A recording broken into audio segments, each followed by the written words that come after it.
আচ্ছা, আমার নাম দেব। আমি আবার ফালতু কথা বলতে চলে এসেছি একটা ফালতু ইনস্ট্রুমেন্ট নিয়ে, যেটা কেউ বাজাচ্ছে না। কেন বাজাচ্ছে না আমি জানি না, বাজানো তো উচিত সবার।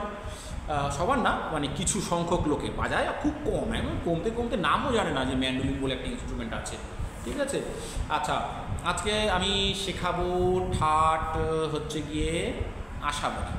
ঠিক আছে, আশাবাড়ি শেখাবো। এটাকে ওয়েস্টার্ন ভাষাতে এটাকে মেজর মাইনর স্কেলও বলা হয়। এটার মধ্যে তিনটে কোমল নোট ইউজ হয়। ঠিক আছে, আগে আমরা জেনেছিলাম চারটে কোমল আছে কি কি, গা, তারপরে কি ছিল, রে, গা, ধা, নি, এই চারটে কোমল আছে, রে, গা, ধা, নি। তো এখানে রেটা বাদ দিয়ে বাকি তিনটে কোমল নোট ইউজ হয়, গা, ধা আর নি। এই তিনটে নোট কোমল ইউজ হয়। ঠিক আছে, তাহলে টোটাল নোটস কী কী লাগছে, সা, তারপরে শুদ্ধ রে, তারপরে কোমল গা, তারপরে শুদ্ধ মা, তারপরে পা, তারপরে কোমল ধা, তারপরে কোমল নি, তারপরে আবার সা। ঠিক আছে, একবার চুল মেন্ডোলিনের ডি স্কেল ওপেন পজিশন। তাহলে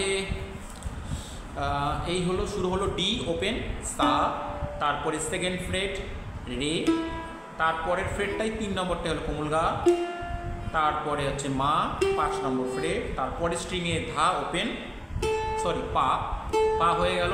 কোমল ধা হচ্ছে কি ফার্স্ট ফ্রেটটা, ফার্স্ট ফিঙ্গার দিয়ে ধা হয়ে গেল, তারপর এটা শুধু ধা, তারপর এটা কোমল নি, তার মানে 3 নম্বর ফ্রেটটা হচ্ছে কোমল নি সেকেন্ড ফিঙ্গার দিয়ে, তারপরে থার্ড ফিঙ্গার দিয়ে আবার সা, ফিফথ ফ্রেট। ঠিক আছে, এবার বাজি শুনি কেমন লাগছে।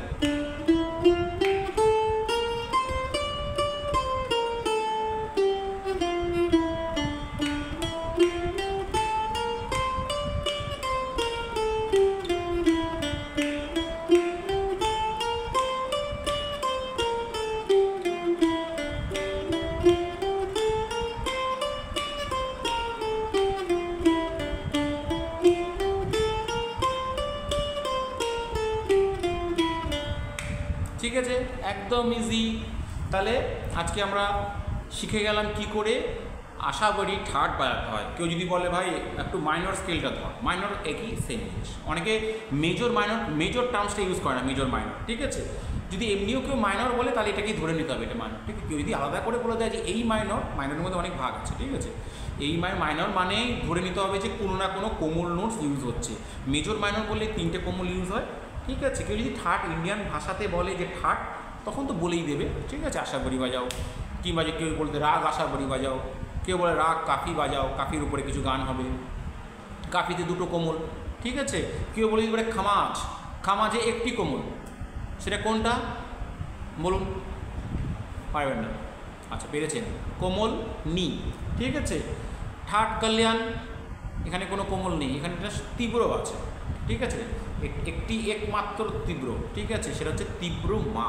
ঠিক আছে, তাহলে হয়ে গেল এটা কল্যাণ। আর বিলাবল হলে সব শুদ্ধ নোট, সারি গা মা পা ধা নি সা। আচ্ছা, দেখিনি একবার, সারি গা মা পা ধা নি সা, বিলাবল। ঠাট কল্যাণ, সারি গা, এই তীব্র মা পা ধা নি সা, মাটা 6th ফ্রেট লাগবে থার্ড ফিঙ্গার, সারি গা মা পা ধা নি সা, এটা হয়ে গেল কল্যাণ। খামাজ একটা কোমল নোট লাগছে, সেটা হচ্ছে কোমল নি, সারি গা মা পা ধা, কোমল নি সা, সা কোমল নি ধা পা মা গা রে সা, হয়ে গেল। এবার চলে আসবো ঠাট কাফি।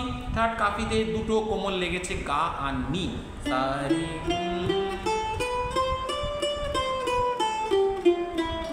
হয়ে গেল, ইজি। এবার চলে আসবো ঠাট আশাবাড়ি। আশাবাড়িতে 3টে কোমল নোট লেগেছে, ভুল বাজালাম আবার।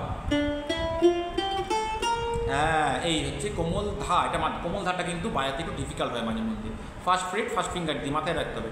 ঠিক আছে, তাহলে সারি কোমল গা, শুদ্ধ মা, পা, পাটা ওপেন, তারপরে ফার্স্ট ফিঙ্গার দিয়ে কোমল ধা, থার্ড ফ্রেট সেকেন্ড ফিঙ্গার দিয়ে কোমল নি, তারপরে সা, সা কোমল নি, কোমল ধা পা মা, কোমল গা রে সা।